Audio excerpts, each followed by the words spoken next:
ഹരി ഒരുപാട് മേഖലയിൽ വർക്ക് ചെയ്ത ഒരാളാണ് അല്ലേ. ഇപ്പം വന്ന് നിൽക്കുന്ന ഫൺസ് അപ്പോൺ എ ടൈം എന്ന പിഷാരടി ഷോയുടെ ഡയറക്ടർ അമൃതയുടെ. എന്താണ് ഫൺസ് അപ്പോൺ എ ടൈമിനെ കുറിച്ച് പറയാനുള്ളത്?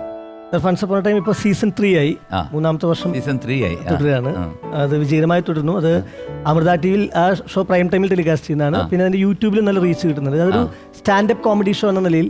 സ്റ്റാൻഡപ്പ് കോമഡി ഷോ അതെന്താണ് ഈ സ്റ്റാൻഡപ്പ്? അതായത് ഒറ്റയ്ക്കൊരു സദസ്സിനെ പൊട്ടിച്ചിരിപ്പിക്കാൻ ഒരാൾ വന്ന് നിന്ന് ഹാസ്യാവതരണം, ഏകാഭിനയം, നർമാവതരണം. പണ്ട് മറ്റൊരു സംഭവം ഉണ്ടായിരുന്നു. അതായത് ഈ സ്റ്റാൻഡപ്പ് കോമഡി എന്ന് പറഞ്ഞു കഴിഞ്ഞാൽ നമ്മൾ ഡയലോഗേ ഇല്ല, ഡയലോഗ് ഇല്ലാതെ ഒരാൾ വന്ന് പല ആക്ഷനുകളും പോലെ അല്ലേ. ഇത് കുറച്ചുകൂടെ ഹ്യൂമർ സ്റ്റോറീസ് പറയുന്നു.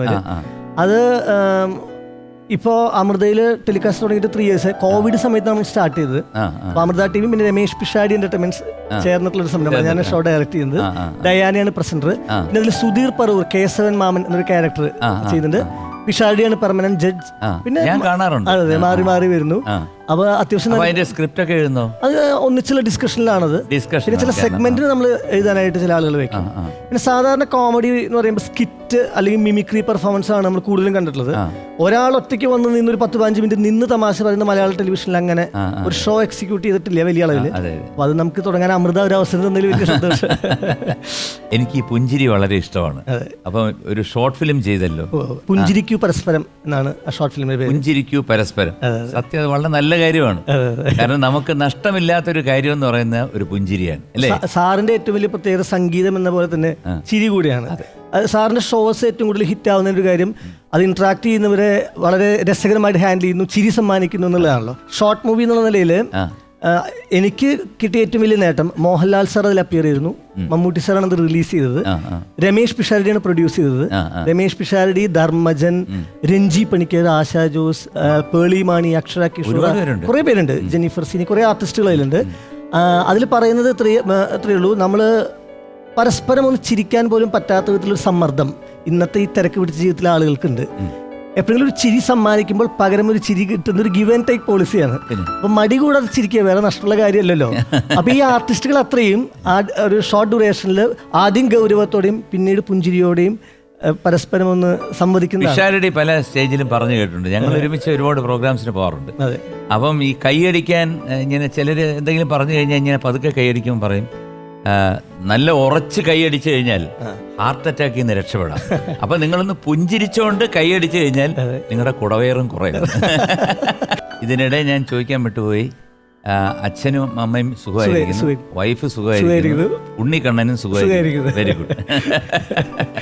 ഒരുപാട് ഭക്തി ഗാനങ്ങൾ ഹരി എഴുതിയിട്ടുണ്ട്. എനിക്ക് വേണ്ടിയും എഴുതി, ഞാനും കുറെ പാടിയിട്ടുണ്ട്. പക്ഷെ എൻ്റെ ഒരുപാട് കളക്ഷൻസും ഹരിയുടെയിലുണ്ട്. അപ്പൊ ഈ തിരക്കഥ എഴുതുന്നതിലാണോ അതോ ഗാനങ്ങൾ എഴുതുന്നതിലാണോ സംതൃപ്തി കിട്ടുന്നത്? പാട്ടെഴുത്തുന്ന ഒരു റെഗുലർ പ്രോസസ്സാണ്. പലതും പുറത്തു വരണമൊന്നുമില്ല, ഒഴിവ് കിട്ടുമ്പോഴൊക്കെ എഴുതും. അതിന് ഒരു പിൻ ചരിത്രം പറയാനുണ്ട്. ഞാനൊരു 5ാം ക്ലാസ്സിൽ പഠിക്കുന്ന സമയത്ത് അപ്പോൾ വീട്ടിലൊരു ചെറിയ ഫിലിപ്സിന്റെ ടൈപ്പ് റെക്കോർഡർ ഉണ്ട്. വർഷത്തിൽ 2 കാസറ്റൊക്കെ കിട്ടുള്ളൂ. അതിങ്ങനെ നമ്മൾ മാറി മാറി കേൾക്കണം. അങ്ങനെ എൻ്റെ ഒരു കൂട്ടുകാരൻ നമ്മൾ ശബരിമല തീർത്ഥാടന കാലത്ത് അരവണ എന്ന പേരിൽ MG സുകുമാർ സാർ പാടിയ ഒരു കാസറ്റ് എനിക്ക് തരികയാണ്. അതിനു മുമ്പ് സാറിൻ്റെ അത് 93-ലാണ് അത് റിലീസാവുന്നത്. അതിനു മുമ്പ് ചിത്രത്തിലും വന്ദനത്തിലും പല പടങ്ങളും സാറിൻ്റെ പാട്ട് കേട്ടിട്ടുണ്ടെങ്കിലും എനിക്ക് സാറിൻ്റെ മുഖം അല്ലെങ്കിൽ സാറ് പാടിയ ഒരു കാസറ്റ് എന്നുള്ള ഞാൻ കേട്ടിട്ടില്ല, ആദ്യമായിട്ടാണ്. അപ്പം ഞാനിത് അതിൽ നോക്കി സാറിൻ്റെ ഒരു മുഖം കണ്ടു, അരവണ എന്ന ടൈറ്റിൽ കണ്ടു. ഞാൻ ഈ കാസറ്റ് അന്ന് മുതൽ ഈ തൊട്ടടുത്ത ഈ ദിവസങ്ങളടക്കം ആയിരക്കണക്കിന് തവണ ഞാൻ കേട്ടിട്ടുണ്ട്. അത് എത്രത്തോളം കേൾക്കുന്നവർക്ക് വിശ്വസനീയമാവും എനിക്കറിയില്ല. എൻ്റെ ജീവിതത്തിൽ ഒരു പൂർവ്വജന്മബന്ധം പോലെ സാറിൻ്റെ സ്വരവും അതിലെ പാട്ടുകളും, അതിൽ പള്ളിപ്പുറം മോഹനചന്ദ്രൻ സാറാണ് എഴുതിയിരിക്കുന്നത്. നല്ല വരികൾ, സാറാണ് സംഗീതം, നല്ല സംഗീതം, നല്ല ഓർക്കസ്ട്രേഷൻ.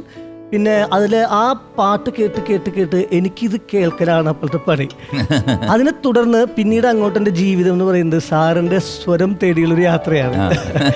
പിന്നെ അങ്ങോട്ട് എനിക്ക് കയ്യിലൊരു പൈസ കിട്ടിയ ഒരു വിഷു കൈനീട്ടം കിട്ടിയാൽ എനിക്ക് വേറെ കളിപ്പാട്ടം വാങ്ങിക്കലും ഉടുപ്പ് വാങ്ങിക്കലും അല്ല, കാസറ്റ് കടകളിൽ പോയിട്ട് സാറിന്റെ പാട്ടുകൾ, അത് ഹിന്ദു ഭക്തിഗാനങ്ങളാവാം, മാപ്പിള പാട്ടുകളാവാം, ക്രിസ്തീയ ഭക്തിഗാനങ്ങൾ, സിനിമാ പാട്ടുകൾ, ഓണപ്പാട്ടുകൾ, ആൽബങ്ങൾ, ലളിതഗാനങ്ങൾ, എന്തൊക്കെ കിട്ടുമോ ഇത് വാങ്ങി കേട്ട് കേട്ട് എൻ്റെ തലയ്ക്കകത്തൊരു 100 ഫോൾഡറിൽ MG സാറ് പാടിയിട്ടുള്ള വിവിധ പാട്ടുകളുടെ കളക്ഷനാണ്. അതിലിപ്പോ ഇത് പറയുന്ന സമയത്ത് ഏറ്റവും വലിയ സന്തോഷം, ഇപ്പോൾ സാറിൻ്റെ അയ്യപ്പ ഭക്തി ഗാനങ്ങൾ അത് റിലീസ് ചെയ്ത് തുടങ്ങിയിട്ട് എൻ്റെ അറിവ് ശരിയാണെങ്കിൽ 35ാമത്തെ വർഷത്തിലാണ് ഇപ്പം എത്തി നിൽക്കുന്നത്. അതൊരു മൈൽ സ്റ്റോൺ ആണത്. 87-ലായിരിക്കണം ഒരു രഞ്ജിനിയുടെ ഒരു കാസറ്റ് ആദ്യമായിട്ട് തുടങ്ങുന്നത്. തുടക്കം മുതൽ ഇപ്പം എനിക്ക് വേണമെങ്കിൽ ഇപ്പോൾ ഓർത്താൽ മനസ്സിലൊരു കാസറ്റുകളുടെ പേരുകൾ, അങ്ങനെ ഒരുപാട് കാസറ്റുകൾ, ദേവമുദ്ര, ഭസ്മതീർത്ഥം, അയ്യപ്പരഞ്ജിനി, സന്നിധി, തൃപ്പടി, ആരവണ, തഗ്ഗഭസ്മ, സ്വാമിക്കുരു മുഴുക്ക, അപ്പൊ പൂങ്കാവനം, ശബരിമല, സ്വാമിയെ ശരണയ്യപ്പ, പുലിവാഹന അയ്യപ്പ, സ്വാമി അയ്യപ്പൻ, പമ്പ എന്നൊക്കെ തുടങ്ങി കുറേയധികം കാസറ്റുകൾ ഇങ്ങനെ ഹൃദയത്തോട് ചേർത്ത് വെച്ചിട്ടാണ് ഞാൻ എൻ്റെ സാർ നേരത്തെ പാട്ടിനെ കുറിച്ചാണല്ലോ, പാട്ടയത്തിനെ കുറിച്ചാണ് ചോദിച്ചത്. ഞാനൊരു പക്ഷെ പാട്ട് എഴുതാൻ ഒരു കഴിവ് അല്പമെങ്കിലും എനിക്ക് കിട്ടിയിട്ടുണ്ടെങ്കിൽ ഈ വരികൾ കേട്ട് കേട്ട് മനസ്സിൽ പതിഞ്ഞിട്ടുള്ള എൻ്റെ ഒരു തുടർച്ചയാണ്. അതിലെനിക്ക് ഏറ്റവും അഭിമാനം തോന്നിയൊരു പോയിന്റ് ഉണ്ട്. അത് ഏകദേശം 2003 എന്ന വർഷത്തിലെത്തിയപ്പോൾ പമ്പ എന്ന കാസറ്റ് റിലീസാകുമ്പോൾ, ഇതിന് മുമ്പുള്ളൊരു കാലഘട്ടത്തിൽ നമ്മളിപ്പോൾ അയ്യപ്പ ഭക്തിഗാനമാണെങ്കിലും ദാസേട്ടൻ പാടിയിട്ടുള്ള ഗംഗയാറ് പിറക്കുന്നു, ശങ്കരനജലം കൈലാസം, ഖേദമേഘം ദീർഘയാത്ര, ആദിവ്യനാമം, ഈ തരത്തിലുള്ള പാട്ടുകളാണ് ആളുകളുടെ ഇടയിൽ കൂടുതൽ എത്തുന്നിരിക്കുന്നത്. ഞാൻ ഈ കാസറ്റുകൾ പിടിച്ച് കേൾക്കാൻ പലർക്കും കൊടുക്കുമ്പോൾ പാട്ടൊക്കെ ഇഷ്ടമാണ്, സാറിന്റെ പാട്ടുകളൊക്കെ അവർ കേൾക്കുന്നത് ഇഷ്ടമാണെങ്കിലും ഞാൻ കാണിക്കുന്ന ഭ്രമം ഭയങ്കര പരിഹസിക്കപ്പെട്ടിട്ടുണ്ട് ചില സമയത്ത്. നിനക്ക് വേറെ പാടിയൊന്നുമില്ല, ഇത് കുറെ ആയല്ലോ എന്നും പറഞ്ഞ്. പക്ഷേ 2003 പമ്പ എന്ന കാസറ്റ് ഇറങ്ങിയപ്പോ, അത് സജിതൻ ചേട്ടനാണല്ലോ എന്റെ പ്രൊഡക്ഷൻ, അത് സൂപ്പർ ഹിറ്റായി. അതിലാണോ കണ്ണാടി ചില്ലോലും? അതെ അതെ, ആദ്യത്തെ പാട്ട് പൊന്നുപമ്പയിൽ പ്രണവരൂപനായി, കണ്ണാടി ചില്ലോലും, കാത്തുരക്ഷിക്കണം, കന്നിമൂല, പേട്ടയ്ക്കും പാട്ടിനും, വിശ്വനാഥ വിഭുവെ, ഒരുപാട് അത്തരത്തിലുള്ള ഈ പാട്ടുകൾ ഹിറ്റായപ്പോൾ മുതൽ എനിക്ക് അഭിമാനം തോന്നിയതെന്ന് വെച്ചാൽ, ഈ നേരത്തെ കളിയാക്കിയ ആൾക്കാർ ആ പഴയ കാസറ്റിൽ ചിലരുടെ എന്ത് രസമാണ് ഈ പാട്ടുകൾ കേൾക്കാൻ. പതിയെ പതിയെ ഞാൻ വിശ്വസിച്ചിരുന്ന ഒരു സത്യം ആളുകൾ അംഗീകരിക്കുന്നതിന്റെ ഒരു ആഹ്ലാദം എനിക്കുണ്ടായി. പിന്നെയും ഈ യാത്ര തുടർന്നുകൊണ്ടിരിക്കുന്നത് ഇപ്പോൾ ഇവിടെ. Very good.